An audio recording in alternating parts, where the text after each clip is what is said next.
Biasanya kan kita mikir begini, bisnis itu kalau mau untung besar, ya, urusan sosial dikesampingkan dulu. Iya, atau sebaliknya, kalau mau jadi pahlawan sosial, ya siap-siap aja keuntungannya nggak seberapa. Selalu ada pilihan itu kan, profit atau purpose. Nah, bagaimana jika cara pikir itu salah total? Dan bagaimana jika model bisnis paling tangguh di masa depan justru adalah yang menolak pilihan itu, yang sama sekali nggak memisahkan keduanya? Persis. Selamat datang kembali di pembahasan mendalam kita. Hari ini kita akan membongkar sebuah konsep yang kuat banget. Dari sumber yang Anda berikan, buku Out Innovate. Konsepnya atlet multimisi. Betul, atlet multimisi. Bayangin deh seorang petarung bela diri campuran. Dia jago gulat, sekaligus jago tinju. Nah, para wirausahawan ini melakukan hal yang sama di dunia bisnis. Mereka menguasai cara mencetak keuntungan finansial dan di saat yang sama menciptakan dampak sosial dalam satu gerakan. Dan yang paling menarik, fenomena ini justru paling kuat terjadi di luar Silicon Valley. Oh ya? Di tempat-tempat di mana inovasi lahir bukan untuk kemewahan, tapi untuk menjawab kebutuhan paling mendasar manusia. Tepat. Jadi misi kita hari ini adalah membedah tuntas bagaimana para inovator ini membangun bisnis di mana keuntungan dan dampak itu bukan lagi pilihan, tapi dua sisi dari koin yang sama. Kita akan cari tahu, ini beneran masa depan kapitalisme atau cuma idealisme yang sulit diterapkan? Mari kita mulai dengan kisah seorang pendiri yang luar biasa. Oke, kita mulai dari Ali Parsa, pendiri Babylon Health. Ah ya, kisahnya sendiri udah luar biasa kan? Dia bukan datang dari privilege Silicon Valley. Bukan sama sekali. Dia seorang pengungsi dari Iran yang datang ke London tanpa siapa-siapa, terus berjuang sampai meraih gelar PhD di bidang teknik. Dan usaha pertamanya, Circle Health, itu kan sukses besar dari kacamata bisnis. Sebuah jaringan rumah sakit swasta sampai bisa melantai di bursa saham London. Secara finansial dia menang telak, tapi di dalam hatinya dia merasa ada yang salah gitu ya. Tepat sekali. Meskipun sukses besar secara finansial, dia merasa gagal secara misi. Apa yang membuatnya nggak puas? Dia sadar Circle Health itu mahal, eksklusif. Itu cuma melayani segelintir orang. Oke. Yang lebih parah, itu sama sekali nggak menyentuh akar masalah sistem kesehatan, yaitu sulitnya akses ke perawatan primer, ke dokter umum atau layanan dasar sebelum seseorang jatuh sakit parah dan butuh rumah sakit. Nah, disinilah momen pencerahannya muncul. Dia mengajukan satu pertanyaan yang mengubah segalanya.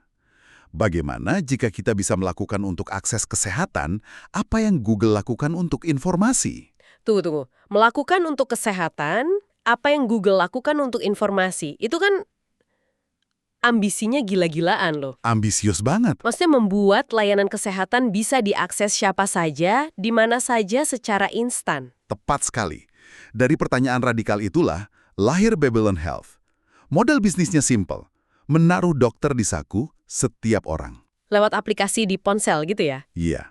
Anda bisa dapat diagnosis awal dari AI, bisa konsultasi langsung via video dengan dokter sungguhan, dan bisa memantau kesehatan Anda. Semuanya dengan biaya yang jauh lebih terjangkau. Dan ini bukan cuma ide bagus di atas kertas kan? Skalanya gimana? Masif. Babylon jadi mitra resmi Layanan Kesehatan Nasional atau NHS di Inggris. Bayangkan, salah satu birokrasi kesehatan terbesar di dunia. Wow. Mereka juga kerjasama dengan pemerintah Rwanda untuk menyediakan layanan kesehatan digital bagi jutaan warganya. Masuk ke Arab Saudi, bahkan berekspansi ke Tiongkok lewat WeChat. Valuasinya sekarang udah di atas 2 miliar dolar. Oke, ini poin yang penting. Yang paling penting untuk dipahami dari kisah Ali Parsa, dan ini inti dari konsep atlet multimission, adalah motivasinya. Oke. Bagi dia, dampak sosial, yaitu menyediakan layanan kesehatan yang terjangkau bagi jutaan orang, itu bukan program CSR, bukan kegiatan sampingan. Itu adalah raison d'être, alasan utama perusahaannya ada. Jadi mesin bisnisnya dan mesin dampaknya adalah satu hal yang sama. Semakin banyak pengguna yang bayar layanan Babylon, artinya semakin banyak orang dapat akses kesehatan. Tepat. Keuntungan finansialnya itu cuma produk sampingan dari keberhasilan misinya. Dan Ali Parsa ini bukan satu-satunya kan? Benar. Dia adalah bagian dari sebuah tren global yang oleh penulis buku ini disebut sebagai inovator garda depan atau frontier innovators. Saya penasaran, kenapa tren ini justru kuat di luar pusat teknologi seperti Silicon Valley? Bukankah di sana pusatnya semua inovasi yang canggih? Pertanyaan bagus, dan sumber kita memberikan jawaban yang cukup menohok. Inovasi di Silicon Valley itu seringkali fokus pada masalah dunia pertama. Maksudnya? Melayani segmen pasar yang sudah mapan, punya daya beli tinggi. Penulisnya bahkan sedikit menyindir. Inovasinya seringkali untuk para tech bros, kayak layanan laundry via aplikasi atau pesan antar makanan gourmet. Oke. Masalah kenyamanan bukan masalah kebutuhan pokok. Betul. Sementara para inovator di pasar negara berkembang atau di luar pusat teknologi, mereka nggak punya kemewahan itu. Mereka lihat masalah yang nyata dan mendesak di depan mata. Seperti akses ke layanan keuangan, logistik yang kacau, energi yang nggak terjangkau. Pendidikan berkualitas rendah, mereka membangun solusi untuk pasar massal. Ada data yang mendukung argumen ini loh. Oh ya? Sebuah studi dari GALI, itu Global Accelerator Learning Initiative, yang dikutip di sumber kita, menunjukkan kalau wirausahawan di pasar berkembang itu jauh lebih mungkin beroperasi di sektor-sektor krusial. Pertanian, energi, pendidikan, layanan keuangan. Dan kalau kita bandingkan, studi lain dari Village Capital menemukan fakta yang mengejutkan. Cuma 18% dari unicorn, perusahaan rintisan bernilai miliaran dolar di Amerika Serikat yang beroperasi di sektor-sektor krusial tadi. Wow, 18% itu kecil banget. Kecil sekali, jadi bisa dibilang mayoritas unicorn di AS itu membangun bisnis untuk kenyamanan, bukan untuk kebutuhan pokok. Ini menggarisbawahi poin utamanya. Bagi para inovator garda depan, melayani kebutuhan dasar masyarakat itu bukan pilihan altruistik, bukan kegiatan amal. Tapi itu adalah satu-satunya pasar yang cukup besar dan layak untuk digarap. Di sanalah peluang bisnis terbesarnya. Oke, konsepnya masuk akal. Tapi gimana praktiknya? Di mana cara menyatukan dua hal yang kelihatannya bertolak belakang ini ke dalam satu model bisnis yang benar-benar jalan? Jawabannya, seperti yang ditunjukkan sumber kita, adalah dengan menanamkan dampak langsung ke dalam DNA model bisnisnya, bukan sebagai lapisan cat, tapi sebagai fondasi bajanya. Oke. Kita bisa lihat ini dengan sangat jelas di contoh kedua, Rivigo, sebuah perusahaan logistik dari India. Logistik di India. Saya bisa bayangkan, itu masalah yang rumit banget. Sangat. Rivigo melihat ada dua masalah besar. Pertama, masalah ekonomi. Sistem logistik India itu sangat tidak efisien. Merugikan negara sekitar 45 miliar dolar per tahun. Luar biasa. Truk seringkali hanya terisi penuh saat berangkat, kosong saat pulang. Kedua, dan ini yang lebih menyentuh, adalah masalah manusiawi. Masalah manusiawi, maksudnya gimana? Kehidupan seorang pengemudi truk di India. Mereka bisa di jalan berhari-hari, bahkan berminggu-minggu, jauh dari keluarga, tidur di kabin yang nggak nyaman, upahnya nggak menentu. Itu menciptakan lingkaran setan ya? Tepat. Pengemudi yang tidak bahagia dan kelelahan, ya kerjanya nggak efisien. Sistem logistiknya jadi makin buruk. Lalu, apa yang Rivigo lakukan? Inovasinya apa? Mereka nggak cuma beli truk yang lebih canggih atau bikin aplikasi pelacakan yang lebih baik. Mereka merombak total model operasinya. Dirombak gimana? Dengan sistem yang mereka sebut relay.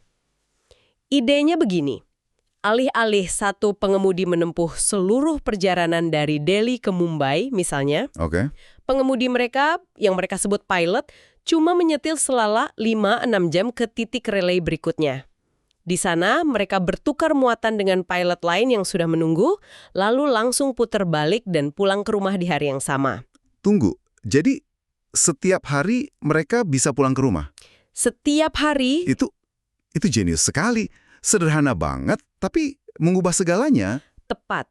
Moto mereka merangkum semuanya. Menjadikan logistik manusiawi.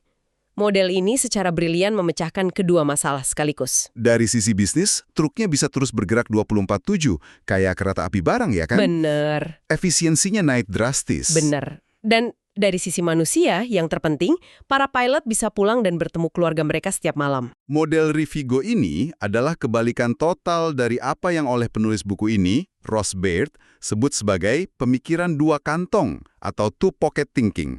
Ah, ya. Ini konsep yang penting sekali untuk kita pahami. Pemikiran dua kantong. Oke, coba jelaskan lebih dalam. Pemikiran dua kantong itu cara berpikir bisnis tradisional. Anda punya satu kantong untuk cari uang, ini bisnis inti Anda, tempat Anda memaksimalkan keuntungan. Oke, kantong profit. Lalu Anda punya kantong kedua yang terpisah untuk beramal. Ini dana CSR, yayasan perusahaan, atau kegiatan filantropi di akhir tahun. Ada tembok pemisah yang jelas antara cara Anda menghasilkan uang dan cara Anda berbuat baik. Saya paham. Jadi kantong pertama untuk bisnis yang keras, kantong kedua untuk kegiatan sosial yang lembut. Dipisah total. Dan sebagian besar perusahaan besar kan beroperasi seperti itu. Tepat. Dan para atlet multimisi seperti Rivigo ini menolak logika itu. Mereka beroperasi dengan satu kantong. Model bisnis mereka adalah model dampak mereka. Persis. Tidak ada pemisahan. Semakin banyak rute relay yang Rivigo buka, semakin efisien logistik nasional India, dan semakin banyak pengemudi yang punya kualitas hidup lebih baik. Semakin besar skala bisnisnya, semakin besar pula dampak positif yang dihasilkannya. Tapi ini bikin saya mikir, kalau bisnis dan dampak jadi satu, cara ngukurnya gimana? Investor atau dewan direksi kan biasanya cuma mau lihat laporan laba rugi. Nah, itu pertanyaan kuncinya. Bagaimana mereka tahu kalau dampaknya benar-benar berhasil? Disinilah letak pergeseran pola pikir yang paling radikal. Mereka mengukur apa yang benar-benar penting bagi misi mereka. Ada ungkapan, Anda adalah apa yang Anda ukur, dan ini sangat berlaku di sini. Metrik mereka jauh melampaui sekedar laporan keuangan. Kita kembali ke contoh Rivigo, tentu mereka melacak pendapatan, margin keuntungan, dan arus kas seperti bisnis lainnya. Tapi, salah satu metrik utama yang paling dipantau secara obsesif oleh pendirinya, Deepak Garg, adalah persentase pilot yang kembali ke rumah dalam 24 jam. Tunggu, serius? Metrik utamanya bukan efisiensi bahan bakar atau kecepatan pengiriman, tapi kesejahteraan karyawannya. Betul. Itu radikal. Itu pasti mengubah total cara mereka mengambil semua keputusan bisnis. Tepat sekali. Deepak Garg bahkan menyebut metrik ini sebagai indikator utama kesuksesan kami yang berkelanjutan. Wow. Ini menunjukkan bahwa dalam model satu kantong, kesejahteraan karyawan bukanlah sekedar bonus atau nice to have.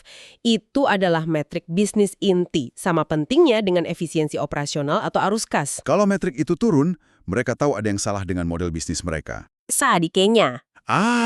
M-Pesa. Awalnya kan itu layanan yang sangat sederhana. Sederhana banget. Cuma transfer uang antar ponsel melalui SMS yang diluncurkan oleh operator telekomunikasi Safaricom.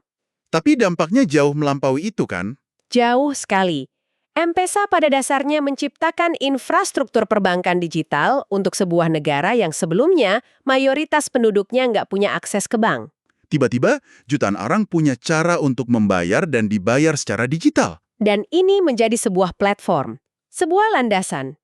Di atas landasan itu, bisnis-bisnis baru yang sebelumnya nggak mungkin ada mulai bermunculan. Contohnya apa? Muncul M-Kopa, sebuah perusahaan yang jual panel surya untuk rumah tangga di pedesaan dengan sistem sewa-beli. Oke. Mereka bisa ada karena mereka bisa menagih pembayaran harian dalam jumlah sangat kecil, sekitar 50 sen, melalui M-Pesa.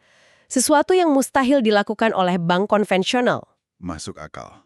Ada juga Bridge International Academies, jaringan sekolah swasta berbiaya rendah, yang mengandalkan M-Pesa untuk pembayaran uang sekolah dari orang tua.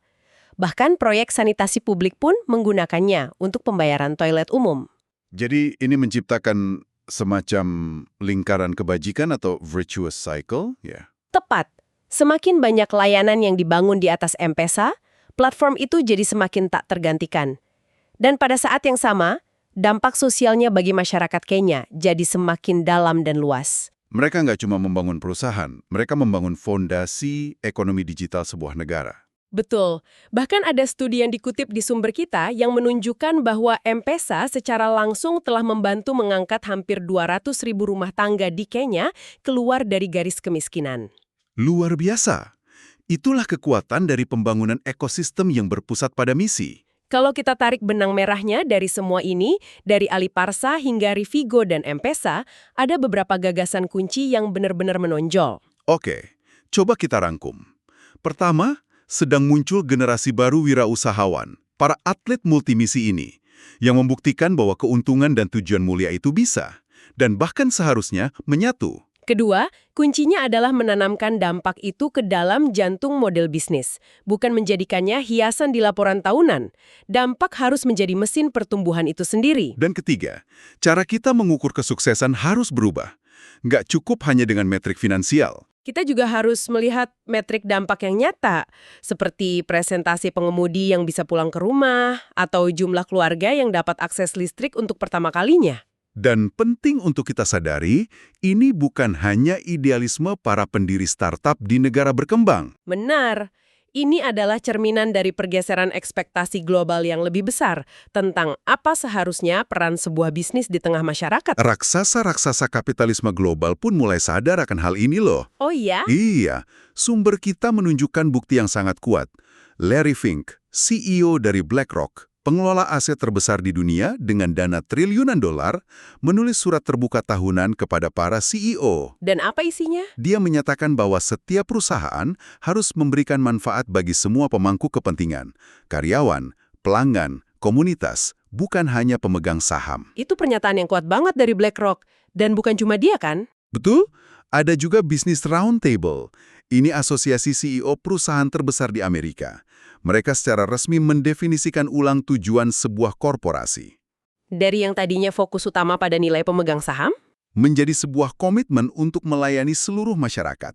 Ini pergeseran yang seismik dalam cara pandang dunia korporat. Jadi ini bukan lagi tren pinggiran, tapi sudah menjadi pembicaraan di level dewan direksi perusahaan-perusahaan terbesar di dunia. Ini benar-benar mengubah cara kita memandang bisnis. Nah, sebagai penutup, kami mau lempar satu pertanyaan untuk Anda renungkan. Sumber yang kita bahas hari ini mengklaim bahwa dalam jangka panjang, perusahaan yang benar-benar selaras dengan misinya atau mission aligned justru punya peluang untuk mengungguli perusahaan tradisional yang hanya fokus pada keuntungan. Ini pemikiran yang provokatif. Jadi, coba bayangkan sejenak. Jika di tempat Anda bekerja, atau dalam bisnis yang sedang Anda jalankan, dampak sosial utamanya bukanlah program terpisah di akhir tahun.